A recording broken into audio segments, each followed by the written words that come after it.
Here I have with me, I have captured the undisputed leader of the liberal... Of the free world. Of the liberal Hollywood. You're the undisputed leader of the liberal Hollywood Jewish socialist homosexual conspiracy. How do you maintain control over the media message? It's very difficult. You know, all those communists out there, by the tens of thousands, you know, wrangling them is really, really hard. I work my heart out wrangling communists. So you founded People for the American Way. Yeah. Now, it's 50 years since the Voting Rights Act was passed. We have a Martin Luther King holiday. We have a black metrosexual president. Why do we still need People for the American Way? Why are you still whining? Because, why am I still, I don't consider it whining, but I love the question. Because we continue to be human beings. Isn't that terrible? We continue to be our own worst enemy across the globe. There's nothing God has done, assuming you believe the last earthquake and hurricane and flood and so forth to be God's work. There's nothing God has done that man hasn't done better by way of killing each other. So we need a People for the American Way just to help keep one another from keep ourselves from destroying ourselves. Now, you know, eminent constitutional scholars like Karl Rove and Dick Morris have said that there are literally millions of people, bluish, Democrats, basically, a lot of African Americans, Hispanics. According to these eminent scholars, there are millions of voters who are voting fraudulently. You have aliens and criminals and dead people voting.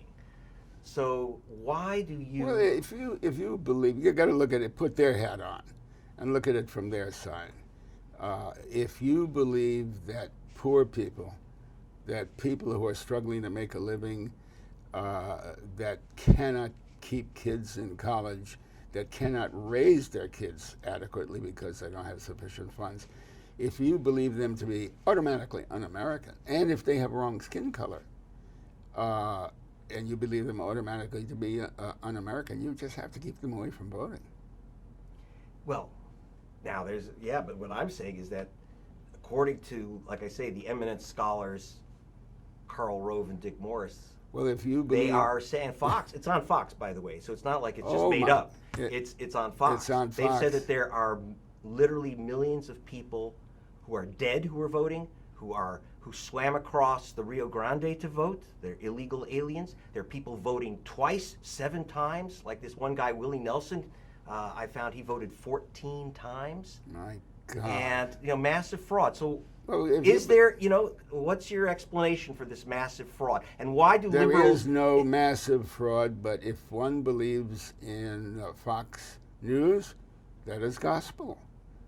You just have to swallow hard and understand that most Americans are voting illegally. It's, of course, ridiculous. On the surface, not just on the surface, but as People for the American Way has examined the situation in city after city and state after state, it is absolutely ludicrous, ridiculous. They are seeking to keep reasonable people who have difficulty with their access as a result of jobs and no jobs, traveling distances, waiting on great lines. They wish them not to vote, and they're doing everything in their power to keep them from voting. But we haven't seen that on the news. You're saying that people are having a hard time voting. Why don't we see that in the media? You're saying that people are being blocked from voting, whether it's long lines or being purged from the voter rolls. Where does this come from? For some reason, keeping people away from the polls as a news item is not sexy with the media. It's criminal. It's a shame. but it's not covered the way it wants to be covered, the way it needs to be covered, for the sake of an American people and an American form of government that depends on their being informed. So why isn't this what you liberals call vote suppression? I guess I'm channeling Stephen Colbert. But okay, you know what? Why? Okay, why is this message? You're saying that working people, poor people, people of color aren't getting the right to vote. You liberals control the media. Why isn't it out there? People of the American Way has a young elected officials and has young people for the American Way, that is people in college. Young elected officials are in 50 states, newly elected, recently elected to government jobs, both state and federal. They fight the fight day after day after day come voting time to be sure that the people in their areas are getting to the polls, and it's killing what the other side finds to put up against them, as calling them, as you say, non-voters, because they don't have a photo ID, or they don't have a driver's license, or they don't have whatever it takes, or they don't have the 14 hours to stand online. So how come that message isn't in the media that you liberals control? Because you people who make documentaries use up so much of the media time, they haven't got the time to put it on the news. Okay. Now, another issue. I notice People for the American Way has something called Right Wing Watch. That you have a particular problem with the philanthropists David and Charles Koch and their Americans for Prosperity. So what are you against? And their Buddy Adelson, who I just read yesterday, is cuddling up to the Kochs. Yeah, well, cuddling up to the Kochs. That's a good these title. Great philanthropists who have been donating to our political system through Americans for Prosperity. So what are you against, America or prosperity? I'm against money buying votes. I don't think the founders, and I love the expression founding fathers, who felt a good deal more like parents than what we're observing today, wanted to be sure that money wasn't buying votes, that votes and the hearts and minds behind them were buying their elected officials. Take the word buying back. We're selecting and electing their officials, not the dollar bill. Now, People for the American Way filed a complaint against the Romney campaign, against the Republican Party, because Mitt Romney was in a secret business partnership which took hundreds of millions of dollars, billions of dollars from the auto bailout fund, which your people say is illegal. You can't be running for president and speculating with a bunch of billionaires on a way to hit the government for billions. What's wrong with just being a smart businessman while you're running for president? I'd like to play back your question as my answer. It is wrong to use one's money and one's personal business connections to buy the votes of the American people. By buying it, I mean to use that money in the ads and media, television, and so forth to persuade them to vote for you. It's the cousin, if not the twin, of buying a vote. Well, they're not only, if the politicians make money, maybe they're renting the politician. What's wrong with that? Renting a politician? Yeah. On the surface, something suggests to me it's not American. It's not American. Now, here's another question. I'll take another question. Okay. All right. You've been at this 9 decades now.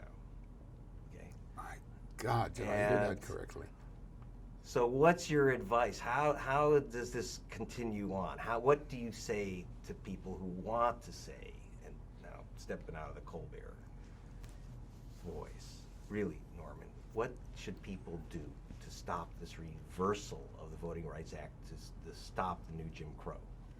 They've got to vote. They've got to persist.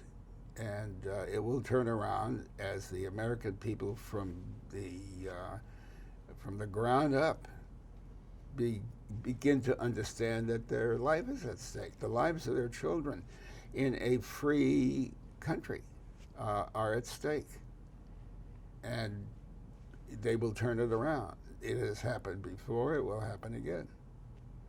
I gotta ask you, there's a lot of moguls in Hollywood who have a lot of cars, and at your age, they're not involved with putting their money to things like People for the American Way, civil liberties fights. Can I just say, Right. interrupt to say, there are a lot of the same moguls in Chicago, in Cleveland, they were all over the country in different businesses. Show business is just another, and by the way, there isn't anything in Hollywood that isn't owned by some company way outside of Hollywood. So my question, though, is, so why did you take on this crusade? I'm an American citizen. I was a boy. Oh, this is important to me to say. I was a boy who went to school at a time when there were civics classes, and I had civics classes every year. And I learned about my First Amendment and my Bill of Rights and my Constitution, my Declaration, and the words that were so precious to me and precious to all of us. We lost because they took money out of education instead of pouring it in to get our young people educated and to compete with the rest of the world. There's so many business reasons why that make me forget my own progressive liberal views. Business reasons why we are going wrong-headedly so fast so far, because we should be educating our youth, and they should know about the America they're living in. What about the America you grew up in? What made Norman Lear? Seriously, what made this guy who said, I'm going to take on these fights? Well, truly, my civics lessons I learned when I was 9 years old. By the way, my book, even this I get to experience, covers everything I'm about to say. I hope you'll use what I just said. I read it, that's why I'm asking you. but, I'm letting you plug it, too. But, my father went away when I was 9 years old. He got into trouble. And I was alone, and it was alone that I learned about a guy named Father Coughlin, and I learned about, he was a big anti-Semite, anti-FDR, anti-New Deal, pro what he was learning about as the country learned about what was happening in Germany and Hitler and fascism. And I learned that there were people out there, because he was anti-Semitic, there were people out there who hated me because I was born to Jewish parents. But I had my civics classes. And my civics classes taught me I had a government that protected me from all of this, that said this cannot be. You cannot mix politics and religions. You cannot pick on a religion. And that sustained me. And that's what I talked about when I got to, I won a scholarship to college. I was only there a year because the war came along. But it sustained me all the way through the start of People for the American Way. I didn't have a father as a kid, but I had the fathers of my country. There really is a charge that there is this liberal media conspiracy, and no question, you're the center of the liberal media octopus. I'm not the center. But even if you're not the center, the question is why. You talked about People for the American Way, vote suppression. You've worked on civil liberties issues. Do the liberals control the media voice? Can a guy like Bill O'Reilly get a fair hearing?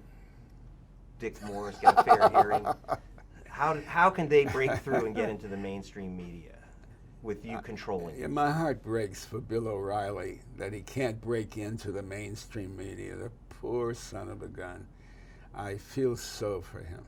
I watched him just last night he's screaming at Megyn Kelly, who was screaming back at him.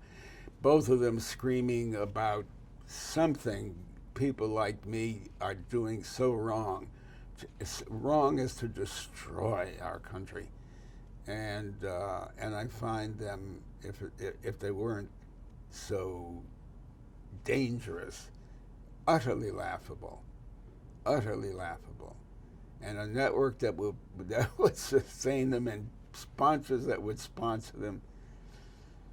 We have come to a sorry pass. I want to show you something. You know, you were talking about vote suppression and how difficult it is for people to vote. But we had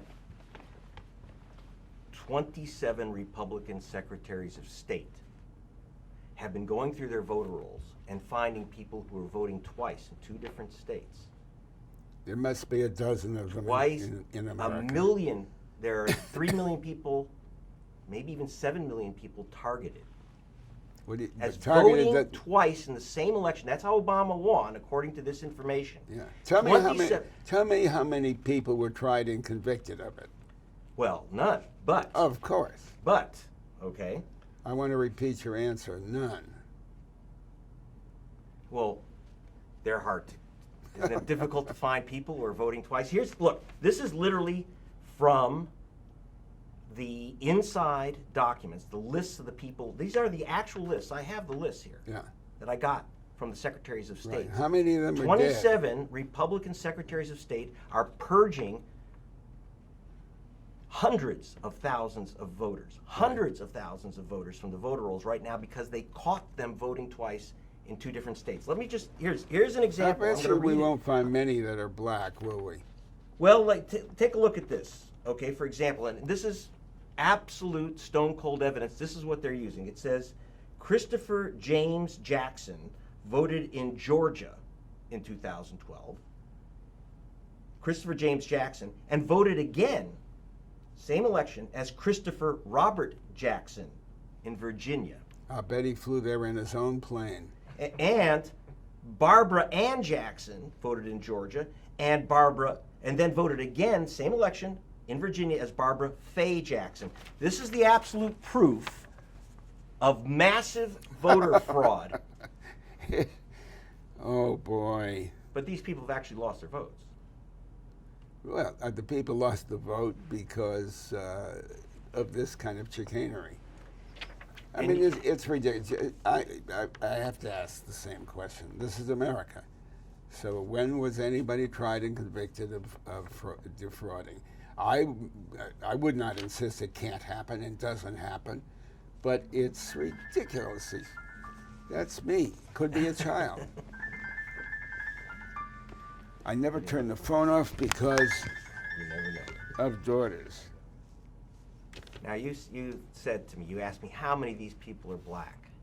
Well, they're using common names to hunt down these ne'er-do-well double voters under a system called cross-check, which is created out of Kansas, Cokeland, by the Secretary of State of Kansas. Oh, my God. And for all the Republicans, 27 states, all Republican secretaries of state are using this, and they've targeted literally 7 million people. Virginia's already removed 41,000. North Carolina is on its way to removing 250,000 voters. Georgia, 500,000 voters. You asked how many were black. Well, according or to Hispanic. And Hispanic, and well, they're common names, you know. But it, you know, Fox, and even more important, the Republican Party and these Republican officials are saying a match of those names is absolute proof of double voting. That in fact, like we found one guy, John Jackson, who voted 86,000 times. And, you know, that's amazing. Like I said, Willie Nelson voted 14 times. Now, but you asked how many were black, and the answer is we did an analysis of the list. I think that this John Jackson, who voted 86,000 times, yes, I think we should make a special law. You know, that man should be jailed is not good enough for somebody who votes 86,000 times. But then again, he has to be a very wealthy man because obviously he doesn't work. He just votes 86,000 times and has to travel the country to do it. So he's very wealthy. And I wonder if he's a friend of the Koch brothers. well, you asked He's that wealthy question. enough. well, let's see. You tell me what the probability is.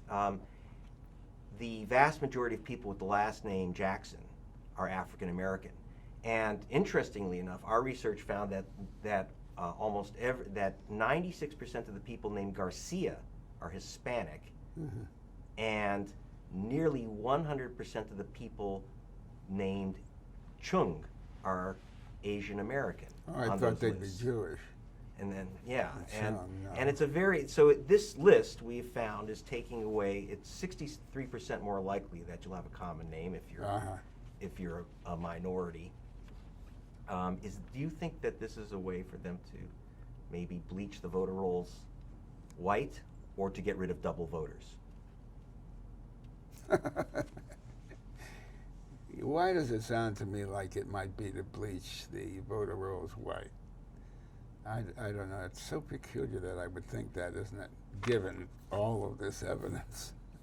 Well, one man voting 86,000 times. this is the evidence that was trumpeted on Fox News, but the information of what's on these lists has only appeared on Al Jazeera, terrorist TV, far away from America. Why is that when liberals control the media? Liberals don't control the media. Major companies own the media. There isn't a major company. I mean, the problem with the media is too few people own the megaphones that get all of the news and information to the peoples of the world. And it carries their message, whatever their message is. And their message is everybody that is an American earns the right to vote, and we will see to it that they get the opportunity. That is not their message. Their message is to control the voting, to go along with their patterns, with what they're looking for, as the heads of major corporations and major political interests and major money. Wait, why wouldn't philanthropists like the Kochs or corporate leaders, great corporate leaders, why would they not want Mr. Jackson to vote and Ms. Chung and But they do. They insist, if they're talking out loud and if they're talking to Greg Palast, they will say they do. Their actions are something else. You know, but why do they? So why do they take those actions? Why eliminate these voters? What is their agenda? I am not living in their heads. I don't know their agenda. I just understand it's not good for the rest of us.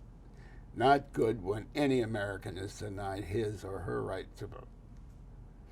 At your age, you should be out sipping Mai Tais under a palm tree or having strange affairs that will be in the tabloids or something. Why are you doing this work? Why are you spending your time doing this? Fighting for people's right to vote. Because Greg Palast asked me to. Why are you fighting for the right to vote? Because I grew up caring about this country.